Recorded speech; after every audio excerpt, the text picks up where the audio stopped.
Sorry, we're being recorded. So we're here with parent and faculty from the Hunter College campus schools, which are under the administration of Hunter College at the City University of New York. They're not under the Department of Ed of the city. They're unusual. They're under Hunter campus, Hunter College.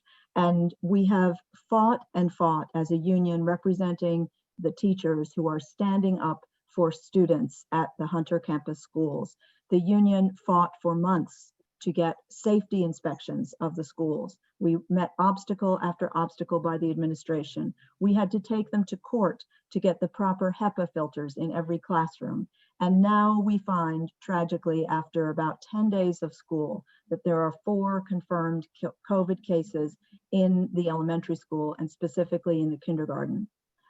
We have first of all send out our very best wishes to those children, little children with COVID, to the 2 members of the faculty who have confirmed COVID cases, to their families and loved ones. But this is not acceptable. The faculty at Hunter campus schools, the teachers, knew all along this summer that the provisions that Hunter was making to keep children separate, to prevent infection, were not sufficient. Over and over again, we met with them and called for the correct measures, and over again, they turned us down. And now what we find is that the pods, the whole purpose of which is to keep people isolated, so that if there is a case, you can trace it to just that one small pod. Now we find that the pods are intermingling, and you're going to hear from one of the kindergarten teachers about that. The pods are mixing, and that means that all the benefit of keeping them isolated has been lost. Also, the teachers move from one pod to another within that kindergarten class, and 2 of the 3 faculty doing that work have now had confirmed COVID cases. That is appalling. And then we find that in the high school also, the cohort structure, which again is a kind of separation structure, is not being structured in a way that would keep people safe. These are not trivial issues. These are not point scoring about labor or power. These are about keeping people alive, keeping people safe and alive. CUNY already has lost more faculty and staff than any other university in the country. We cannot let that happen at the Hunter campus schools with children and young, very young people. This is a wonderful school. It has such a great education that it offers. It should be leading the way in safety and reimagining how we can do education safely in this terrible moment. So we are calling on them again. We met with the administration yesterday. They refused to put in new safety protocols as we asked.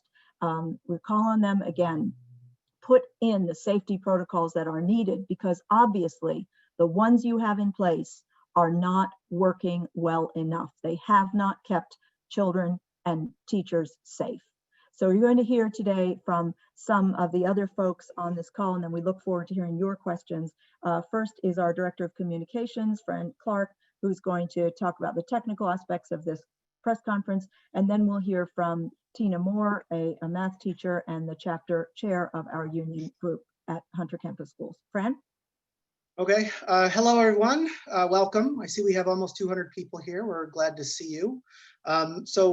We are recording this event, so if your colleagues or fellow parents who weren't able to attend want to see it, it will be sent out with the news release and posted on the PSC website, psc-cuny.org.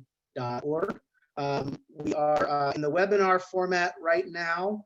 The panelists, the speakers are here as panelists and you're here as attendees. You all have the ability to ask questions via the Q&A form.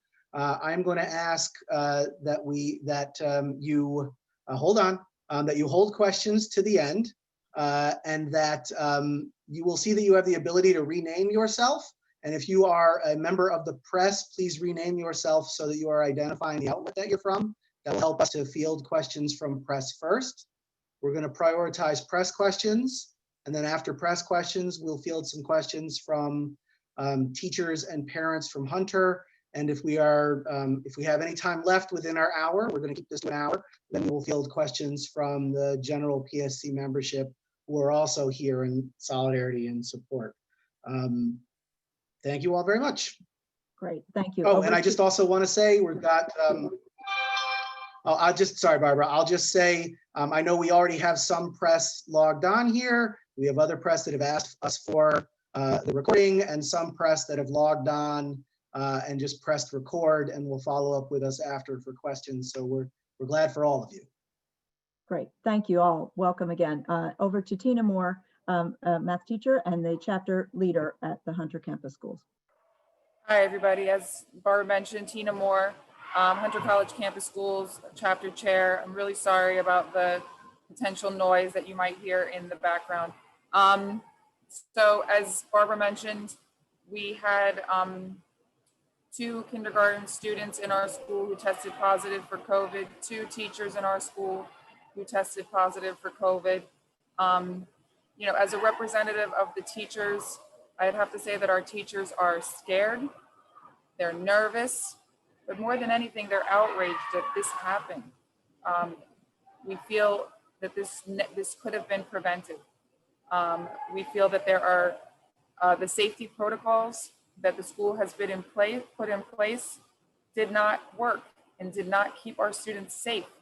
And so we are demanding, we are insisting that they provide better PPE, more enhanced safety protocols. And along those same lines, you know, as you know, it was hard for me to hear everything that Barbara said, but along those same lines, these kids were in pods, in different classrooms, and yet they still both contracted COVID. The teachers were working with, you know, those students also contracted COVID. So the safety protocols and the pods that they have created are not true pods. There's too much mixing between the cohorts, too much mixing between the pods.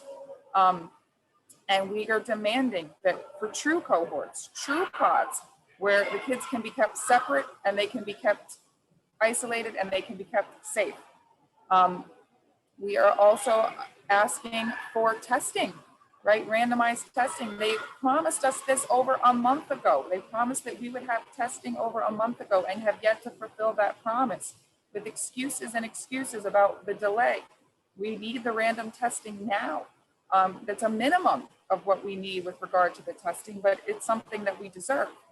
And lastly, they're not giving us parity. I mean, there's many demands, so don't let me say lastly, but one more thing that we really need is we need parity for accommodations, accommodations to teach remotely. In the DOE, those accommodations are being offered differently than they are being offered at our K-12 school that is run by CUNY. And so our contact hours with children far exceed what the contact hours with professors, and we need parity with the DOE for those accommodations. So we are asking that true safety protocols be put in place for our faculty, our students, our parents, our whole community. We're asking for true pods, and we're really going to be pushing really hard to keep our community safe from something like this happening again. I just want to also say that I, unfortunately, because this is Sunday and stuff, I do have to leave the call after this. So I won't be able to answer questions, but I know that some of my colleagues are here to do that for us. So thank you all for being here, and thank you for hosting this press conference, guys. That's great. Thank you, Tina. You can hear Tina works with kids in the background. So thank you so much. Don't worry, that's great. And she's done such a fantastic job. So I'll turn it over next to Professor Jean Grassman. Jean? Yes, hello everybody. I'm Jean Grassman. I coordinate health and safety with the PSC. I'm also at the CUNY School of Public Health, and I'm an industrial hygienist, which means I specialize in workplace health and safety. So I'm going to just talk briefly a bit about the framing. And I have to say, I was familiar with the school before the pandemic, and it was a challenge ensuring our neighbors were, or our members were safe then. And so it has continued. So Hunter College Campus Schools developed a plan which organized students into pods, and it specified masking requirements and social distancing, and it looked pretty good. And after a lot of struggle, we also managed to have an independent evaluation of the ventilation. And so that in addition answered some more questions. But despite having the safety plan and despite having the independent evaluation, 2 teachers and 2 students have now tested positive for COVID. So why is this happening? And the first thing I'd like to point out is that the SARS-CoV-2 virus doesn't care about protocols that look nice on paper and satisfy bureaucratic requirements. And so the dominant route of transmission is airborne. And so I'm just going to say a little bit about that. One is that there has been and there will continue to be mixing between pods. And you're going to hear more about this. This is very important. So there's plenty of opportunity for transmission. So kids find a way to mingle with friends, they go to the bathroom, they eat lunch. And even without the mixing, there's other problems. The 6-foot distancing, which is touted as being, the distance you need to be, is actually inadequate. And it's based on the assumption that transmission is due to larger droplets that will fall out of the air, and therefore 6 feet is adequate. And we now know a lot more. We know that the smaller and infectious droplets stay airborne for minutes and possibly even hours.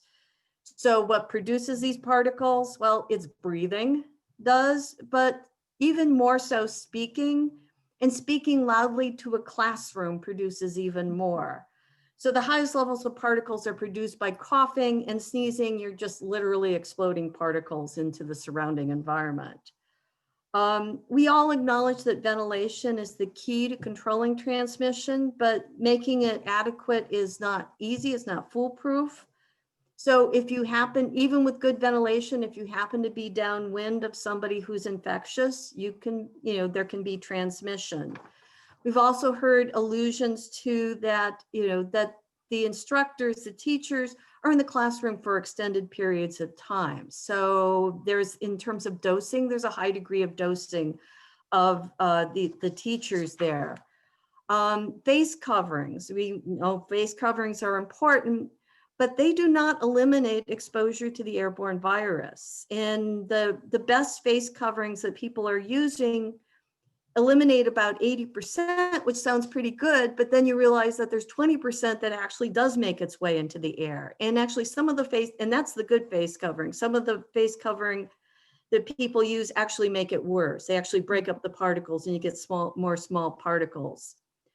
So we have just witnessed what is essentially an experiment that tested whether students and teachers could remain healthy while working at the campus schools. And it was a complicated experiment that people had to do distancing, wear face covering, and try to minimize socializing. And what we ended up, the findings from this was that there was community transmission at the school, that 2 out of the 3 teachers in the kindergarten pods tested positive, and we have 2 children that have tested positive. So this experiment has kind of run its course and we've seen what happened. The school will never be safe. You can minimize the risk, but you cannot make it safe. So one precaution is just enough. And so what the teachers are talking about, the enhanced PPE, the regular cleaning of spaces between uses, the random COVID testing, the better separation of pods and cohorts is really needed. You need that sort of redundancy. It'll improve things. So I just want to end that, this is a school that prides itself on science education. So it would be ironic if they didn't learn from this experiment that we've just been through. So the best precaution will be having the multiple levels. And this is what you're hearing from all the teachers today. And this is really, the teachers' lives depend on this, and as do their students. Thank you. Thank you so much, Jean. So we have a couple of other speakers. We have 2 more speakers, and then we'll open it up for your questions. The next speaker is Ms. Leah Albuquerque, who is a kindergarten teacher at the Hunter Campus Schools. Leah? Hi, everybody. I'm Leah. I am, like Barbara said, a teacher at kindergarten at Hunter Elementary. I'm here to talk about how unrealistic really these pods are. They do call it just one class. They're saying that this is like an isolated problem in just one class, but there's not just one class.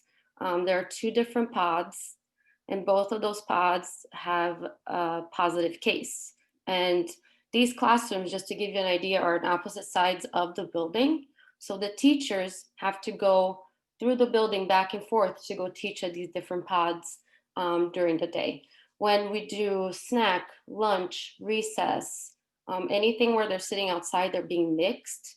We oftentimes are doing snack with other different grades, which we weren't supposed to be mingling with even ourselves, our pods. Now we have snack around other grades, everybody without masks, eating, talking, yelling outside for lunch. And then recess, they also mix the pods for recess and sometimes let the kids take off their mask while playing together outside.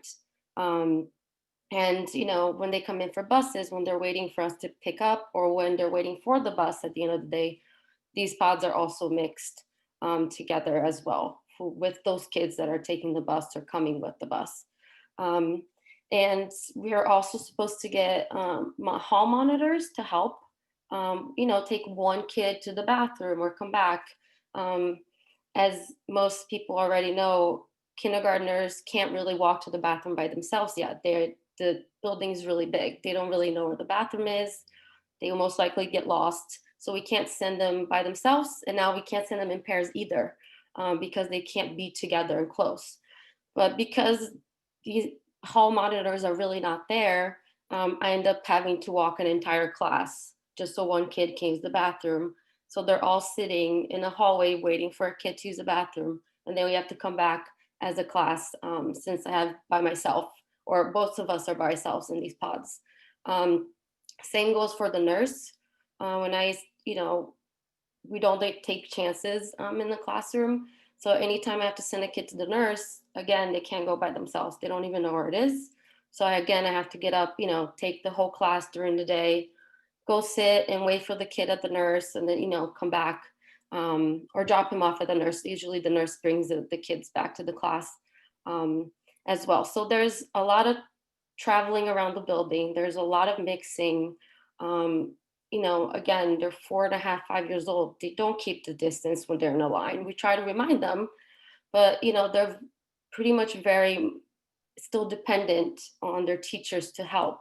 We're helping with jackets, we're helping backpacks, we're helping tying shoes, we're helping putting on masks. Sometimes they can't figure out how to put it back on after they eat. So there's really no space to distance in the kindergarten class. And then also they're mixing these pods, and we're also, mixing with all the pods in person as well. With our pods in person. I don't want to say that I'm going to all the pods in person, but so there's a lot of exposure. That's, and I just wanted to also make it clear that it's not just one classroom, it's two separate classrooms that have these positive cases. And we rarely are isolated in pods during the day. We're always moving around. Yeah. Great. Thank you. Thank you so much, Leah. Thank you. Thanks for your incredible work. Next, I think we have Lacey Vargas. I just saw her. Oh, there you are, Lacey. Great. We have a parent of one of the kindergarten students, and she'll tell her own story. Ms. Vargas, thank you. Hi, thank you. My name's Lacey. I'm a parent of a kindergarten student at Hunter. My daughter is in one of the remote cohorts. We're so happy to be at Hunter. We love the high quality education that our child is getting, and we love the sense of community. And over the summer, coming into this community and hearing about the reopening plan, carefully reading the reopening plan and, attending all of the meetings, that's when we made the decision, for our child to stay remote. And it was based on, health and safety concerns about this plan. One of those concerns did have to do with the whole pod plan. We could tell that there were going to be moments where the pods would be mixing, or where teachers, were going to be traveling to multiple pods. Questions about this and concerns about this were definitely raised to the administration and went unanswered. And that was, part of our decision. As school started, we've been so happy to start with these lessons. The remote education is excellent. We see all of the hard work that our teachers are doing, and so sad, right, to hear that classmates and to hear that teachers are now sick. And speaking for myself, I really want to make sure that any safety concerns are addressed. There's not always transparency. A lot of parents, we don't fully know what's going on in the classrooms. And I think that teachers can speak best to what's going on and to what our students need, and to what the school community needs to be safe. So just as a parent, I really want to advocate for including teacher voice in making these decisions, and just making sure that these concerns are addressed, for the benefit of us all, right? Even if, one child is remote, they're being taught by teachers who could get sick and their classmates can get sick. We want everyone to stay healthy and everyone in our community to be well. Exactly. Thank you. Thank you, Lacey, so much. And I just wanted to introduce the other folks. You'll see some other names or faces on the screen. We're joined by the Vice President of the PSC, Andrea Vasquez, and then the other names you'll see are from our staff or members of the faculty at the Hunter campus schools, elementary and high school. So we're really glad to see them. And they should all be applauded for their courage in this tough period. Before we turn to questions, I just want to say that just in case members of the press or public had this question, the school did close for one day on Thursday after the second student's case was discovered, and they said that they've completed a deep cleaning of the whole school. That's good. But the point that we have made is that a deep cleaning, however marvelous it was, is not enough. There are structural problems and practices and protocols that are obviously not working to prevent transmission. It is not just a question of cleaning after one incident. And I think this is what Professor Grassman spoke about. And that's why we need new safety provisions, as Tina described. So I'll open it up. Fran, are you going to give us a sense of what the questions are? Yeah, so we have about 10 questions right now from parents. I'm going to ask if there are any press who have questions immediately. I see NBC and New York One, but they might just be recording the session. So if you are a reporter watching and you want to ask a question, please feel free to identify yourself and ask your question. And while I wait for you to do that, I'll start with a first parent question. I'm going to address them to Barbara, and then Barbara will answer or pitch them to another member of the panel. So Scott, okay. Scott Germain, a parent wants to know, or it might be a parent, wants to know, has any tracing been done to determine whether or not there was cross transmission between the individuals who tested positive, or if these cases could be accounted for via other vectors? Great question, and thank you for asking, Mr. Germain. We do not have a report on what contact tracing was done. Under the Department of Ed protocols, if the kind of incidence of COVID cases occurs that occurred at the Hunter campus elementary school, the school would be closed for cleaning and for tracing. Now they may have done tracing. The administration explained to us that they had a contact tracing program in place, but they have not produced the results of that in any form that I've seen. And it's really critical because we have heard from the Hunter campus administration that it's unproven that the transmission occurred in the schools. I just want people to know that when you have 4 cases in the 2 kindergarten classes and 2 out of the 3 teachers within 3 weeks or 2.5 weeks of school opening, transmission is occurring in the schools. Transmission is occurring there, and they must do the contact tracing to find the root of transmission. What matters is not how it started or who came in first with it. What matters is that the school was not able to stop transmission, and they must stop it in its tracks right now. We can't waste time. So I think it's a great question. And we have not had a report yet on contact tracing. They may have been doing it, but we have not seen any results. We have a number of questions here from parents in regards to testing of COVID. Some who thought it was already going on. Others asking if students in kindergarten classes will be tested. Can we speak to testing? Yes, I can start, and I don't know, Leah, if you want to say anything, and also we have Gilana Reese, who joined us at the meeting with the administration. So if Gilana wants to flip on, that's great. We did, when the leadership of the executive committee of the union chapter, and includes Irving Kagan, who's on now, met with the Hunter campus administration yesterday. We asked about testing. When we fought, as Jane Grossman said, to have the school be safe for opening and get inspections, one of the things on our list was to have the randomized testing of students for COVID that the DOE had promised in their schools. It hadn't started up right away at the DOE, and to the best of my knowledge, it has not started at the Hunter campus schools. When we asked about it, and I would say not just to the best of my knowledge, because we asked about it yesterday, we were told that the city initiative, New York City initiative on COVID testing, randomized COVID testing, had been delayed for most schools because of the emergency of delivering that testing to schools in the so-called red zones where there's the highest incidence of COVID. So we did hear later in the day from the administration that they have made it easier, I guess, for teachers and faculty to get tests themselves, but we still do not have in place the randomized testing of students. That would be very important. I mean, they do have, and maybe one of the teachers will talk about this, they do have to fill out a health information form when they come in, but that doesn't tell us enough to know if there are cases. So I don't know, Leah, if you want to say anything about that, and then Gilana. As far as I know, we did get, the PTA has been great in providing the tests for us to start taking on our own. They're like the little, the spit test, I guess, the saliva ones. We received that the day before we closed last week. So, but that's the only one that I personally know about. But I don't have any knowledge about testing besides that. And those tests are just for faculty, not for students, or are they for students also? They're supposed to be for both, Okay. because the PTA got this whole, the test and also an app that we use, and then we find out the results right away or the next day within 24 hours or something. But that's the only, yeah, it's for faculty and kids. Great, thank you. Gilana?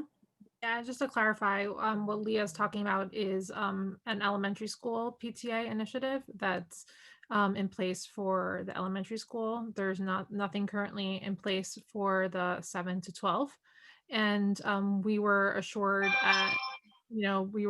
about a month ago that there would be a testing program in place for all students done by the school, not just by the PTA, but separate from that. And that's not taking place by the school for anywhere from K to 12, the same one as Barbara mentioned that the DOE has.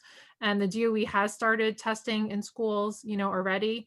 And, if you're a DOE parent, I'm a DOE parent, you know that already for weeks we've been getting, permission slips to do the testing, and the testing has started taking place in schools. And, in our school, there's been no permission slips and no testing, done by the school at all yet. Thank you. Okay. Yeah. We have a couple questions on the theme of what are the protocols that the teachers and the union want in place. Can we talk a bit about that? Yes, I will, and then maybe some of the colleagues from the campus schools will chime in. I would say number one, we need to have clear pods or cohorts. They tend to be called cohorts in the upper school, pods in the lower school, that are in fact separated. That is number one, because if the students in the pods are allowed to mingle, then the whole purpose of the pods is lost, because they are about containing any transmission that occurs so that you don't find it crossing from one classroom to another. And obviously that has already failed, as Jean said, that this has already failed in the elementary school. In the senior school, we have cohorts, same idea, and those cohorts are not structured to be inviolate. In fact, students blend from those cohorts when they take certain subjects. If they take their foreign language or whatever, they're mixing with students in another cohort. So the structural problem of cohorts and keeping people separate to contain the virus, if it does occur, I would say that is number one. The teachers, also the faculty, all of us have concerns about we have concerns about having better PPE and equipment. Obviously there's better equipment that is needed here because what was in place is not working. We also, the issue of testing just came up from a listener, and that's a key issue for us, for the teachers, for the faculty, and the students. I mean, we need to know whether there is transmission occurring and to find out as soon as we can, not just whether a student has symptoms. I mean, most of the tracing or the filing of your own health conditions that occurs now is about whether you have symptoms. We all know now that you can be asymptomatic and have COVID and you can pass it on to someone else. So there is a real urgency about testing. I certainly applaud the PTA in the elementary school if they're on, you know, bravo for you.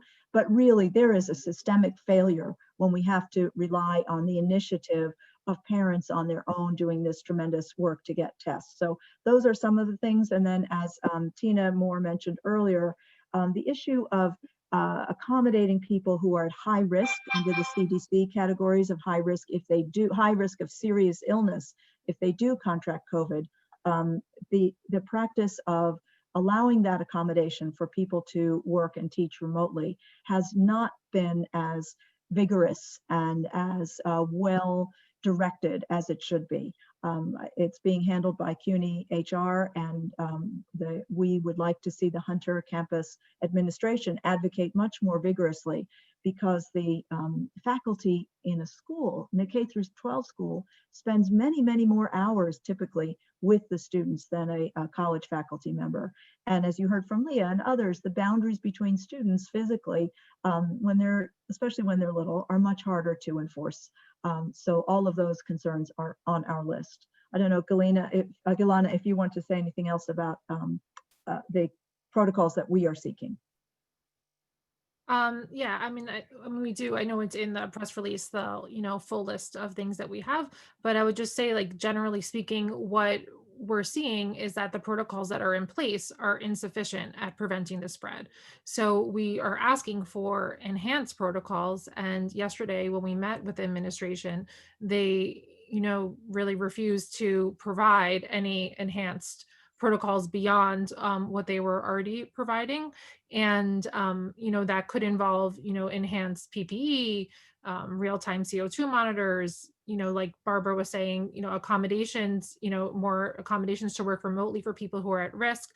If, you know, these teachers that contracted COVID were, you know, in these at-risk categories of severe complications, we could have teachers right now that are hospitalized or fighting for their lives right now. So that's an issue. And the idea is just that what we're seeing, as Professor Grassman said earlier, that, you know, this experiment has shown us that transmission is occurring, and that, well, the airflow or whatever it is in place is not sufficient, and we need enhanced protocols in place and enhanced, we need additional measures in place to prevent the spread and make sure that this incident that has occurred in the kindergarten does not occur the next time someone comes into the building with COVID, because someone is going to come into the building with COVID. That's the nature of what's going on. So how do we prevent transmission in the future so that it's limited to that one individual and no one else in the community gets sick? Galana, could you just name say a little bit more about the different types of PPE that we're asking? We had somebody asking a follow-up question on that. So I mean, we're really open to having that conversation with administration, yes. But just some ideas are, you know, whether N95 masks, whether face shields, plexiglass barriers around student desks or teacher desks. Those are all things that we know have been shown to help prevent transmission.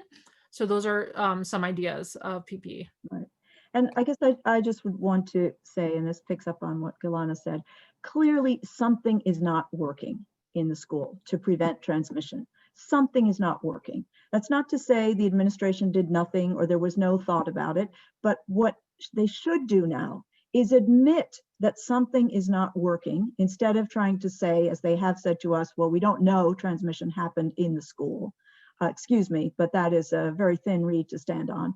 I mean, what should happen now, because I have to believe that everybody wants students to be safe and everybody wants this great school to do its great work. So this is the moment to say, okay, this is challenging. This is challenging for everyone, especially 94th Street is a challenging building. So, and something clearly has not worked. So this should be a moment to hit pause, close down, figure out what isn't working, and then put in the procedures to make it work. Some of that is better enforcement of the procedures that are already there. That's one thing, and I think they might be willing to do that, but that's not enough because there are structural systemic issues that need to be addressed. So that's that is our point, that, you know, something isn't working, and the sane, humane thing to do is to admit that it's not working. It's hard to make it work, and now fix it before anybody else gets sick.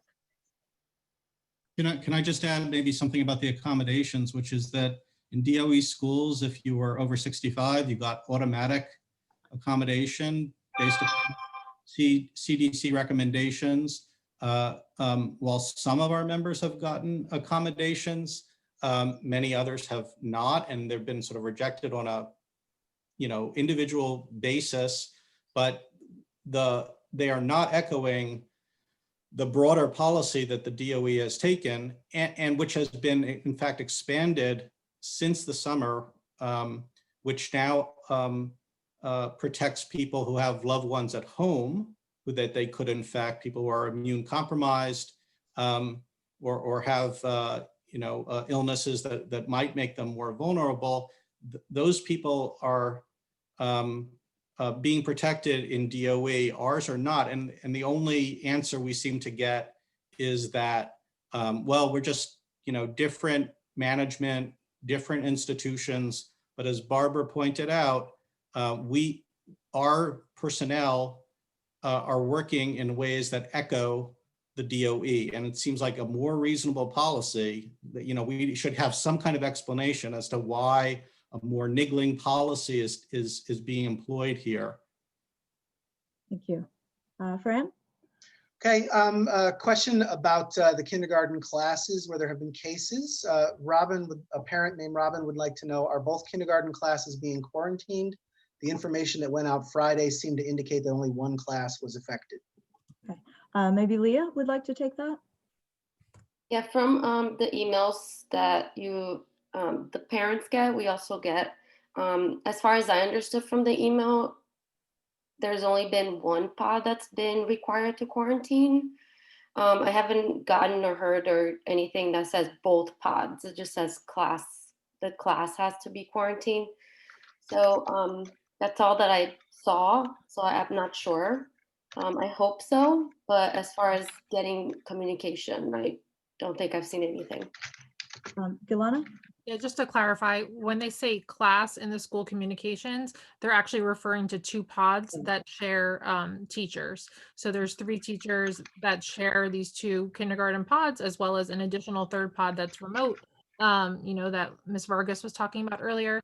And there's one student case from each of the 2 pods, and then 2 teacher cases that share those pods. They'll go to both of those rooms that, as Leah said, are on opposite sides of the building, but the school is referring to that as one class that shares these teachers, even though they're in separate classrooms and separate pods. Yeah, and just to clarify that from the parent end, if parents are confused, I know like the email that we got, you know, said like affecting one kindergarten class, and it was 2 pods that were both taught by the same teachers, just to, you know, reiterate that. Right. Thank you. Fran?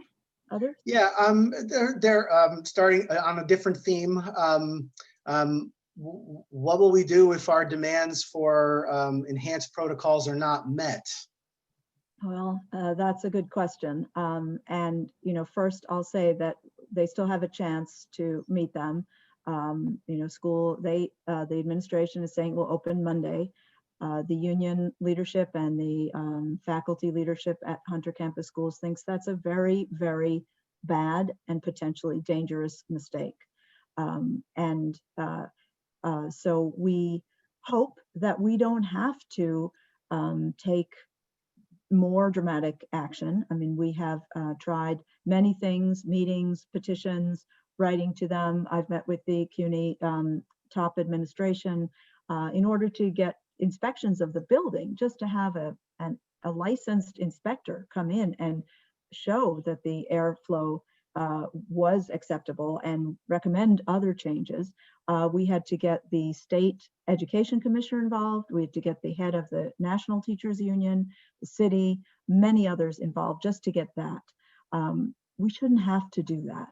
But the teachers also, in order to show the administration how serious we were about the need to get the building instructions, the teachers did take a vote to authorize the union to call the union leadership to call a strike at the Hunter campus schools if necessary as a last resort to protect safety. Fortunately, we got the buildings inspected the last minute, almost literally, so we didn't have to do that strike at the beginning of the school year, but we may have to reactivate that conversation with members. I hope we don't have to. I mean, it would be such a shame to have to do that kind of action when we have teachers right on this call who are going into the school, who are facing the risks, who want to be with the children, who are doing this for the community. We shouldn't put those teachers at risk, and we shouldn't put any students. No student should be put at risk by the Hunter campus or by CUNY. So we are taking every avenue we can. We are also considering other legal action. As I said, the union had to sue the Hunter College in order to get HEPA filters in the classroom because Hunter misrepresented the kind of filters they had. We're pursuing possibly some other legal action, and I hope that what really works, I mean, maybe every parent on this call, this press conference could call the Hunter administration and say, we know your job is not easy, but take some time, close the school down, figure out what transmission protocols need to be improved and improve them. I mean, that would help too, I think. Thank you. Others, Fran? Yeah, lots of parent questions here and some teacher questions. Here's one. How could pod or cohort integrity be maintained for students who are taking school buses or public transportation to school? Right. I think it's a good question. I am not an expert on pod safety. I don't know if somebody else wants to talk about that. I think there are challenges. I don't know if Jean or someone else wants to talk about that. What we can say is that even within the school, they are not taking the steps they could to maintain pod safety.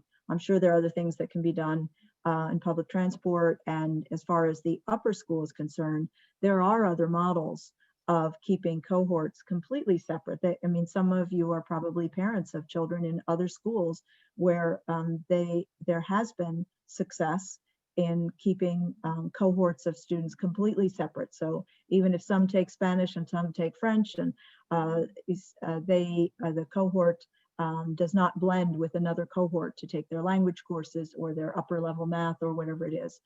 So there are viable models, and that's what we're asking the Hunter campus schools to do. I don't know if anybody else wants to comment on that, Jean or anyone? Okay, all right, thanks. Okay, Juliana asks, parents heard signs posted outside rooms stating max capacity limits were not being followed during lunch at Silverman. At Silverman. When they raised this issue with the admin, students reported those signs were changed to up the max capacity. Do we know if this is true? And is it safe if it is? Didn't inspectors set those max capacity numbers based on room size? Yes, Gilana, you want to speak to that? I'll just say this is the first that I'm hearing personally about more students being in rooms over capacity for lunch. I haven't heard that before. That wasn't brought to our attention, but we can certainly look into that. But I would say that, like, in general, there was a problem at the beginning that the capacity signs on the Silberman building did not reflect actual capacity and were just reflected the number of students in the room, and that we did ask the school to update the capacity signs to reflect what was actually safe to be in the room. So supposedly the signs that are on there now are reflective of actual data that supports how many people can safely be in the room. I haven't like verified each one of those signs myself, so I can't say that that's true, but that's what the administration has told us. So that is the reason for the change in capacity signs. I have, Fran, I have seen someone asking whether there's a single place that's best for parents to contact the school administration. And I'll turn to one of the teachers on this call to see if there is. The director of the school, as you probably know, parents, is Lisa Sigman, S-I-E-G-M-A-N-N,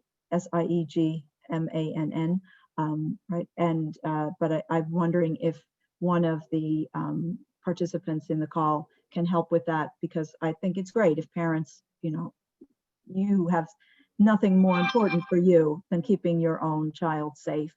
And, we should be able to get the administration to do the right thing to protect that.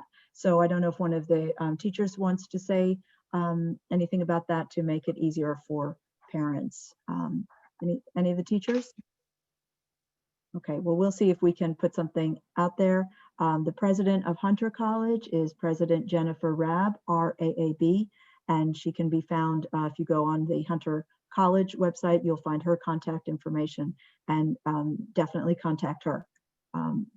This is urgent. It shouldn't have to be a crisis at this level. Fran, any others? Yeah, oh yeah. Okay, that's good.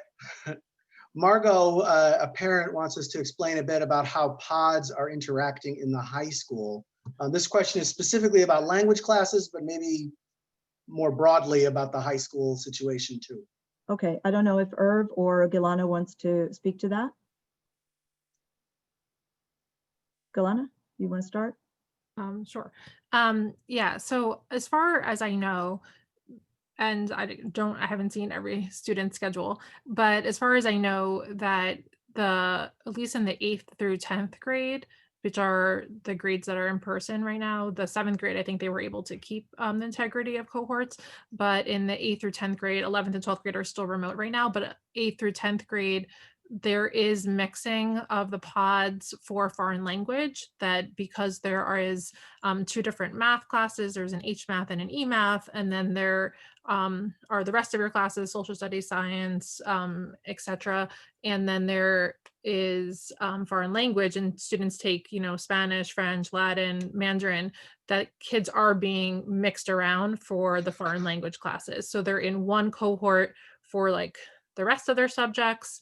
And usually that includes math, though there's some exceptions to that. And then they're switching classes for foreign language and mixing with students in a bunch of different cohorts for their foreign language classes, and then returning back to that initial cohort for the rest of their classes.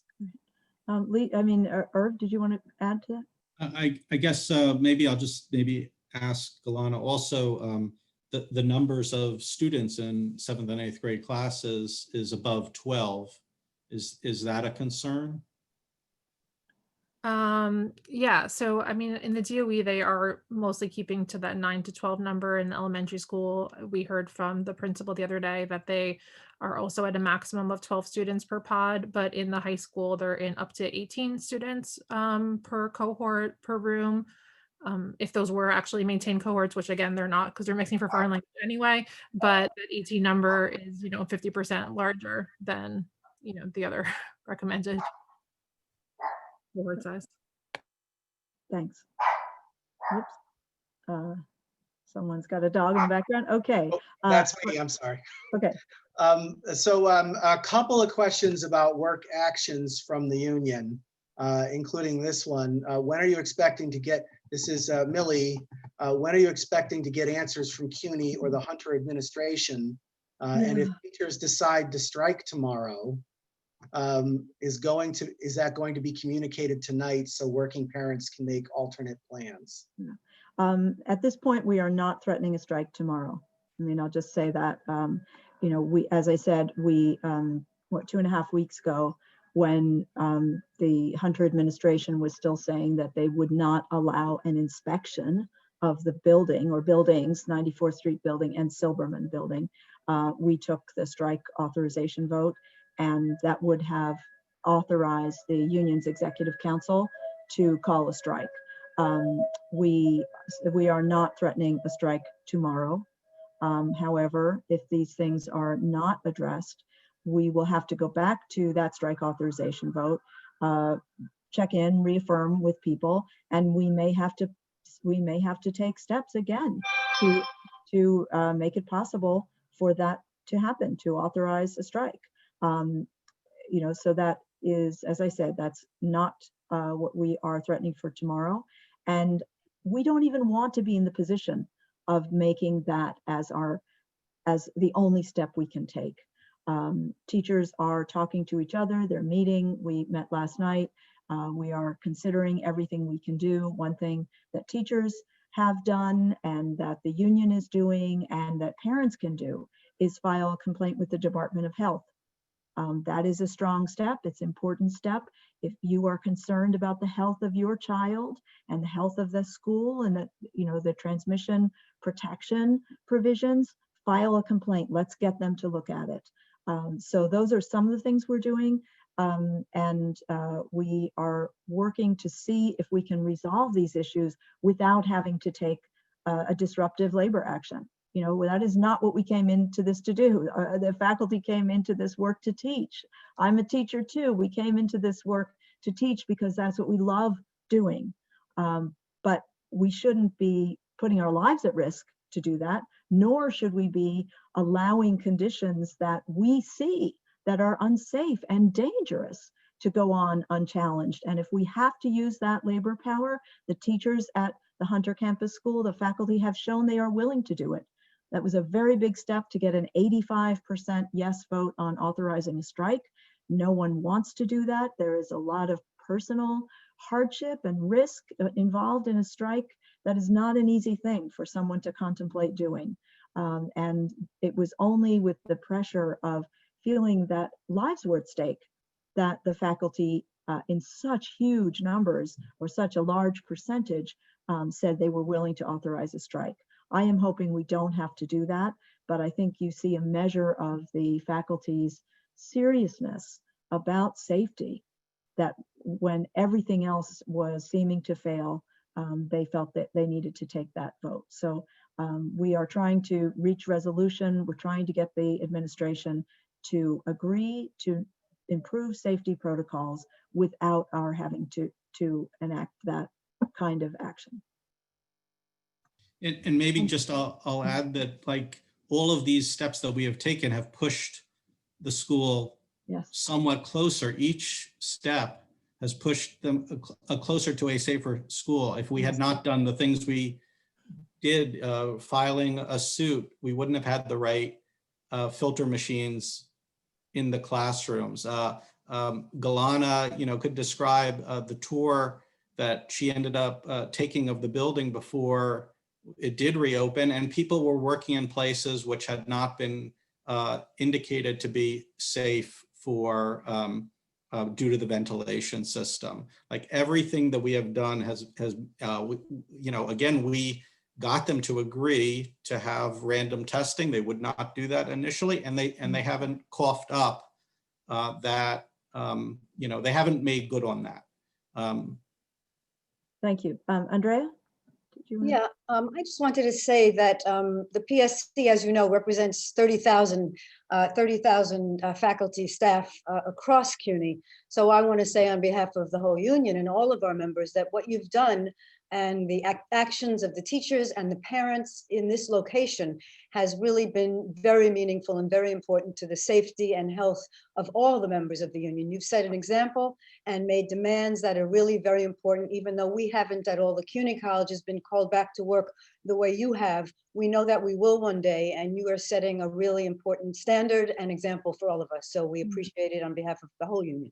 Absolutely, thank you. And what Irv said, I think, is really important. And we pointed to this at the beginning. I think it's really worth repeating that everything the union and the teachers in the union, the faculty together have done has made the school safer. We have step by step by step, we have insisted, and every action we've done has made the school safer. If it hadn't been for our actions, there would have been no commitment to randomized testing, no HEPA filters, no room capacity limits that were fixed on rooms that we didn't have airflow information for. And one thing after another, those were they were put in by the administration because the union and the teachers in their union insisted. And that's all we're doing now, but it shouldn't take that to get the basic provisions for safety put in place. That's the administration's job. We're pushing them to do it, but they should be doing it. Fran, Hey, couple more. Evelina has a question. Professor Grassman mentioned that the transmission cannot be stopped completely. Is there a point where you would say that we have done what we could and there is always going to be a risk of transmission? What is reasonable transmission and what is excessive? That's the $1 million question.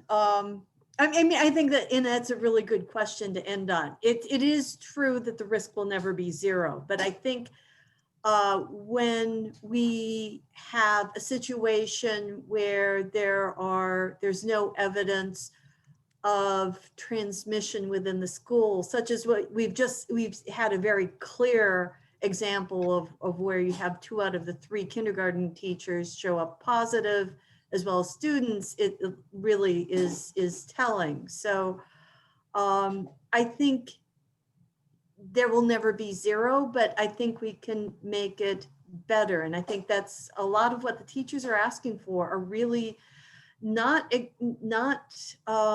difficult things to do, but that, that do recognize the fact that if you have a teacher that's with, dozens of students every day, that it does make sense for them to have real respirators, not just face coverings, but respirators that actually filter out the virus. That's the N95.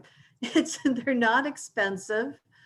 And there will be challenges, because I think one thing we're realizing throughout CUNY as we go into fall, we have focused a lot on the ventilation and making sure that there's adequate airflow in the room and adequate fresh air and adequate filtration, and conditions will change as we move into colder weather. So we are, so that's another concern, but it's really, fighting this on a lot of fronts, the random testing, keeping the numbers of students, to a low level, having policies that really prevent mixing across cohorts and pods. Those are just basic things that could make it better. I think we're at the end of our time. I saw, okay, Fran, you have a couple, and I saw several questions in the Q&A. Maybe there's some way we can post some answers to them. So I appreciate them all. Certainly one, I'll just say, all parents are welcome. I think we sent out the link as widely as we could. And we understand that parents take different views. And we welcome you, whatever your view is, to listen and to stand with us. And someone else mentioned labor dispute.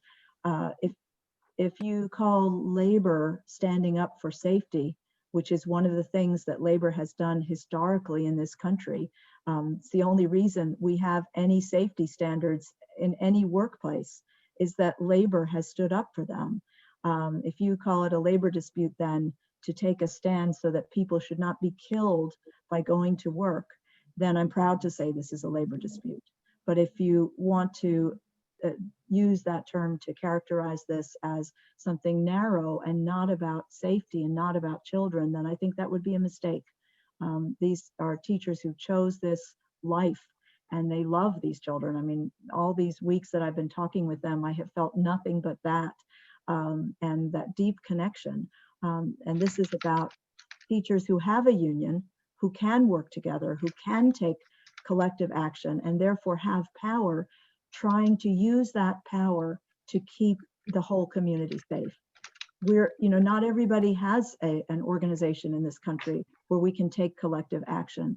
And that's what labor has done historically, to keep not just workers safe, but keep the whole community safe, all working people and parents and children. So I think that's one of labor's most proud roles. And, you know, bosses should do it themselves, but labor will do it. And so I'm very proud that we can be part of that historic fight. Okay, we're wrapping up. We're just about at the end of our hour. There are a good number of parent questions that we did not get to. And I thank them for their questions because that really helped with the New York One and NBC and Gothamist folks that are watching all of every time they asked a question, it was asked by a parent right before we got to them. I would like to also ask one of these questions here that I've seen, and that is about tomorrow morning. What's next tomorrow? Well, as I said earlier, we do not have a plan to strike tomorrow. The Hunter campus administration has said the school will open.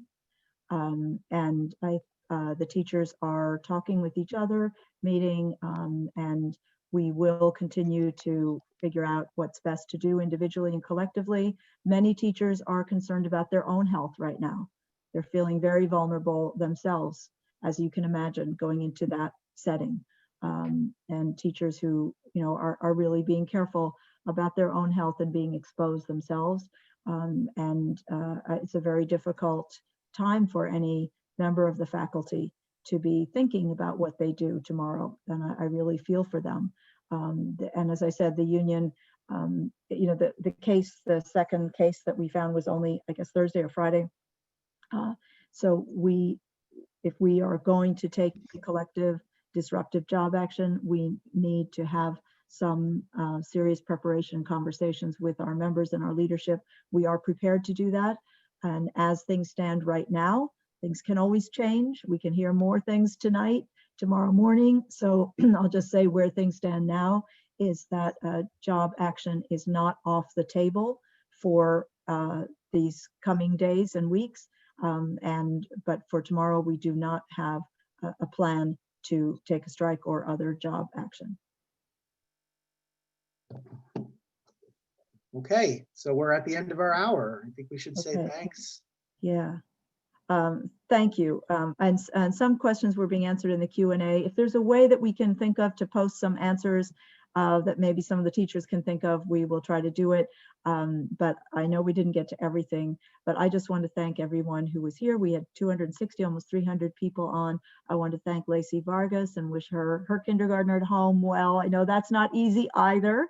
And thank the teachers especially, and be very, very proud to stand with all of you, with Leah, Galana, Tina, who was here earlier, Irv, Lee Weinberg, Ina Kruvi, who's also on, and Jean Grassman and Andrea and our staff. So thank you so much. And we wish you well, and we wish safety for the Hunter campus schools. And Jennifer Rabb, president of Hunter, Felix Matos Rodriguez, chancellor of CUNY, Lisa Sigmund, director of Hunter campus schools. If you are listening now, you still have a chance to do the right thing, to do the safe thing, to admit that there's been a problem that is not an unexpected problem, and to fix it instead of denying the problem and barreling ahead in a way that could put lives at risk. How many people have to get sick before Hunter campus schools does the right thing? So what we say together to you is, you have a chance to do the right thing. Do it today. Thank you. All right. Goodbye, all. Thank you.